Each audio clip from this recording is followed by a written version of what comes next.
नमस्कार दोस्तों, क्रिकेट गुरु के YouTube चैनल में आप सभी का तहे दिल से स्वागत है। उम्मीद करता हूं आप सभी सुरक्षित होंगे, अपना और अपनों का ख्याल रख रहे होंगे। भाई कल से एशियंस का सेकंड टेस्ट शुरू हो रहा है। इंग्लैंड और ऑस्ट्रेलिया दो ही टीम्स एक बार फिर होंगी आमने सामने, जहां ऑस्ट्रेलिया ऑलरेडी 1-0 से बढ़त बना के चल रही है। अब दो बड़ी खबर सामने आ गई है। सबसे पहले ऑस्ट्रेलिया की खेमे से भाई उस्मान ख्वाजा जो है वो बाहर हो चुके हैं बैक इंजरी के चलते। पहले मैच में उन्हें थोड़ी सी इंजरी हुई थी, उसके बाद ट्यूसडे को यानी कि कल वो नेट सेशन में भी दिखे थे, लेकिन थोड़ा सा डिस्कम्फर्ट था और उसके चलते ऑस्ट्रेलिया ने साफ कर दिया है कि वो सेकेंड टेस्ट मैच नहीं खेलेंगे। अब ऐसे में दो यहाँ पर विकल्प आ जाते हैं, क्योंकि रिप्लेसमेंट का अनाउंसमेंट अभी तक ऑस्ट्रेलिया ने, जब मैं ये वीडियो शूट कर रहा हूँ तब तक अनाउंस तो किया नहीं है।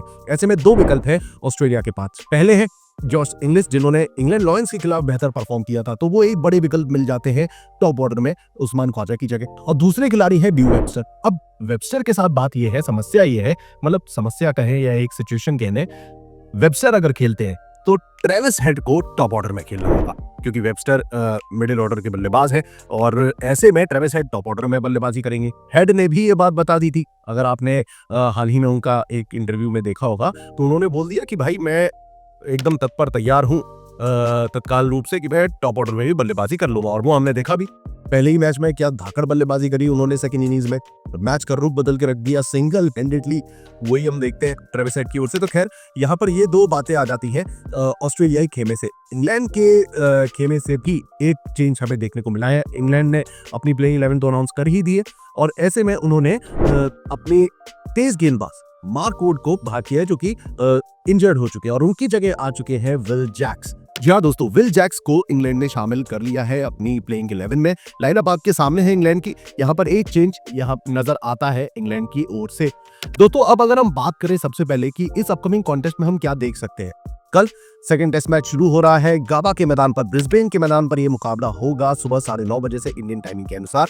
तो इस मैच में हम क्या कुछ एक्सपेक्ट कर सकते हैं फ्रॉम बोथ द टीम्स, और ये जो सेकंड टेस्ट मैच है ये एशियंस को किस करवट बदलेगा ये देखना होगा दिलचस्प, क्योंकि इंग्लैंड अगर यहां से 2-0 से पीछे हो जाती है तो भाई साहब ये सीरीज भी आप ये समझ लीजिए कि बाहर जा रही है। क्यों? क्योंकि अभी तक के जो रिजल्ट्स रहे हैं ना दोनों टीम्स के, वो कुछ इस प्रकार है। अगर आप देखें तो आपको साफ तौर पे नजर आएगा कि यहाँ पर इंग्लैंड और ऑस्ट्रेलिया के बीच मामला कुछ अच्छा है नहीं एशियंस के दौरान। और रही बात अभी तक के ओवरऑल हेड टू हेड की, तो 10 मैचेस पिछले 10 सालों में 26 मुकाबले हुए हैं, जिसमें से 15 मैचेस ऑस्ट्रेलिया ने और 7 मुकाबले इंग्लैंड की टीम ने जीते हैं। ये है हेड टू हेड कंपैरिजन दोनों टीम्स का। दोस्तों यहीं पर अगर हम सबसे पहले अगर हम ऑस्ट्रेलिया की बात करते हैं, तो पिछली जो 2-3 सीरीज है वो डिसेंट रही हैं। ऑस्ट्रेलिया ने 2013 जो एशियंस की जो सीरीज रही है वो ऑस्ट्रेलिया के पक्ष में ही जाती नजर आई है। 2013-14 में ऑस्ट्रेलिया ने 5 मुकाबले जीते थे, 5-0 से इंग्लैंड को नेस्तो नाबूद किया था। फिर उसके बाद 17-18 में ऑस्ट्रेलिया ने 4 मुकाबले जीते, इंग्लैंड 0, और फिर उसके बाद ऑस्ट्रेलिया जीतता है 4-0 से 2021-22 की जो लास्ट एशिया सीरीज हुई थी। तो ये है अभी तक के रिजल्ट्स, और इस सीरीज में भी भाई ऑस्ट्रेलिया ने पलटाबाजी कर लिया है, पहले ही 1-0 से लीड बना ली है। अब ऐसे में ऑस्ट्रेलिया की जो लाइनअप है वो हमें कैसी नजर आती है? जैसा मैंने आपको बताया, जॉश इंग्लिश और ड्यू वेबस्टर जो ऑप्शंस अभी तक ऑस्ट्रेलिया के पास है। इंग्लिश के साथ अगर जाते हैं तो ट्रेविस हेड का जो मिडिल ऑर्डर में टीम को सपोर्ट देने का जो सिस्टम है वो भाई बरकरार रह सकता है, और इंग्लिश ने भी बेहतर परफॉर्म किया था इंग्लैंड लॉयंस के खिलाफ।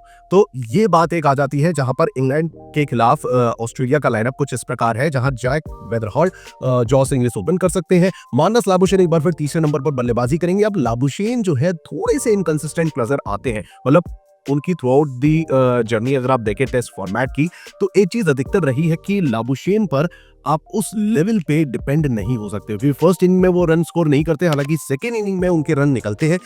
टोटल वो 51 रन की पारी खेलते सेकेंड इनिंग्स में, जिसमें ट्रेविस हेड के साथ अच्छा सपोर्ट भी किया था उन्होंने। 104 की स्ट्राइक रेट रही, और फिर आते हैं ट्रेविस हेड जिन्होंने भाई 2 इनिंग्स में 140 रन ठोके, जिसमें एक सेंचुरी भी थी ताबड़तोड़ सेकेंड इनिंग वाली, और 122 का टोटल स्ट्राइक रेट रहा है। तो ये दो बल्लेबाजों पर एक बार फिर टीम डिपेंड हो सकती है। हालांकि लाइनअप पे जब आप गौर करते हैं तो स्टीव स्मिथ, कैमरन ग्रीन जैसे खिलाड़ी टीम में मौजूद है।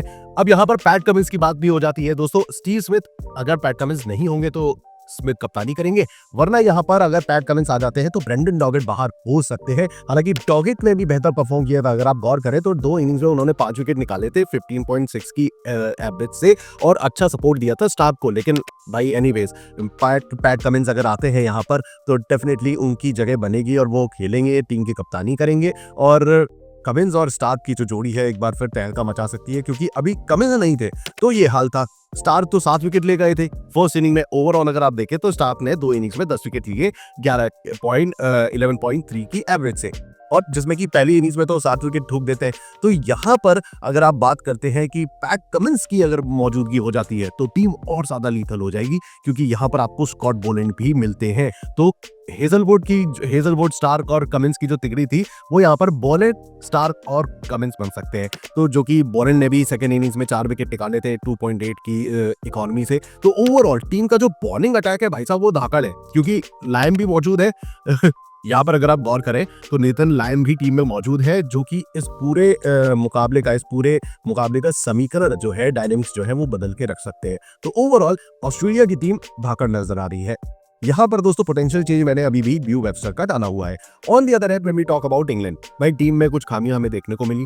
टॉप ऑर्डर में जैक क्रॉली, जैसा मैंने फर्स्ट मैच से पहले भी मैंने आपको बताया था, जैक क्रॉली उतने डिपेंडेबल है नहीं और उनकी जगह बेन डकेट पे ज्यादा टीम भरोसा करती है और उन्होंने जताया भी है। तो यहाँ पर जैक क्रॉली, बेन डकेट देखेंगे जरूर, बट एक बार फिर डकेट पे सबकी नजर रहने वाली है, जो कि 2 इनिंग्स में 49 रन बनाते हैं 81.6 की स्ट्राइक रेट के साथ। पहला मैच कुछ बहुत अच्छा गया नहीं है टॉप ऑर्डर के लिए, ना यहाँ पर जैक क्रॉली चले, बेन डकेट भी नीचे। ऑली पोप ने हालांकि यहाँ पर 2 इनिंग्स में 79 रन जोड़े 68.7 की स्ट्राइक रेट से, टीम के लीडिंग रन स्कोरर भी रहे थे। फिर उन्हें सपोर्ट मिलता है हैरी ब्रूक की ओर से, जिन्होंने 2 इनिंग्स में 52 रन बनाए 81.2 की स्ट्राइक रेट से। तो दोस्तों ये 2 बल्लेबाजी हो जाती है। बेन स्टोक्स का हमने देखा है कि जो ऑलराउंडर वाला जो टैग रहा है वो अभी हमें देखने को मिला नहीं है बल्लेबाजी में। अभी भी स्टोक्स से आप वो उम्मीद कर नहीं सकते। हालांकि जेमी स्मिथ टीम में मौजूद है, जिनसे आप उम्मीद करेंगे कि वो थोड़े बहुत रन बनाए, क्योंकि स्टोक्स चलेंगे तो ठीक है, नहीं चलेंगे तो भाई उनकी गेंदबाजी पे, मतलब आपने भी देखा होगा कि वो गेंदबाज एज अ बॉलर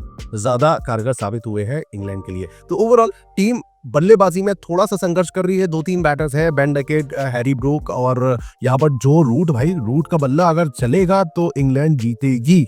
रूट का बल्ला शांत है तो भाई साहब इंग्लैंड की ये एशियस सीरीज जीतने के चांसेस उतने ही कम होते चले जाएंगे। दोस्तों बल्लेबाजी के बाद अगर हम गेंदबाजी की भी बात करें तो यहाँ पर बेन स्टोक्स का, जैसे मैंने आपको बताया, 2 इनिंग्स में 5 विकेट वो लेते हैं, 3.8 की इकोनॉमी रही है। तो वहीं ब्रेडन कार्स में अगर आप देखें तो 5 विकेट लेके जाते हैं 17 की एवरेज से। जोफ्रा आर्चर के हाथ भी फर्स्ट इनिंग में 2 विकेट लगे थे 1.2 की इकोनॉमी के साथ। तो अब चूंकि मार्क वुड है नहीं, आपको विल जैक्स मिल जाते हैं एज अ स्पिन ऑलराउंडर। तो टीम का जो बॉलिंग अटैक है वो थोड़ा सा यहाँ पर कमजोर तो हुआ है, मार्क वुड के जाने से थोड़ा सा कमजोर जरूर हुआ है। लेकिन जब हम दोनों टीम्स को आमने सामने रखते हैं तो ऑस्ट्रेलिया धाकर जरूर नजर आ रही है। एक नजर जाते जाते पिच रिपोर्ट पर भी डाल लीजिए। ब्रिस्बेन का मैदान है, गाबा का मैदान है। यहाँ पर दोस्तों स्टेप बाय स्टेप चलता हूँ, ओवरऑल परफॉर्मेंस आपको दे देता हूँ। 67 मेंस टेस्ट जो हुए हैं यहाँ पर, उसमें से 31 मुकाबले पहले बल्लेबाजी करते हुए, 21 मैचेस सेकंड बैटिंग करते हुए जीते गए हैं। ये तो है अभी तक का लेखा जोखा ओवरऑल टेस्ट मैचेस के रिकॉर्ड, जहां पर लोएस्ट स्कोर इंडिया के नाम था 58 रन और हाईएस्ट स्कोर ऑस्ट्रेलिया ने इंग्लैंड के खिलाफ बनाया था 645 रन। अब यहाँ पर 14 मैचेस जो है वो ड्रॉ भी हुआ और 1 मैच टाई भी हुआ है। टाई किस 2 टीम्स के बीच हुआ था, कमेंट सेक्शन में जवाब जरूर दीजिएगा अगर आपको पता है तो। अब दोस्तों यहाँ पर पिछले 5 सालों में 2020 के बाद से हुए मुकाबलों पर भी गौर कर लेते हैं। 5 टेस्ट मैचेस हुए हैं यहाँ पे, जिसमें से 3 मुकाबले जो है वो सेकंड बैटिंग करने वाली टीमें जीते हैं।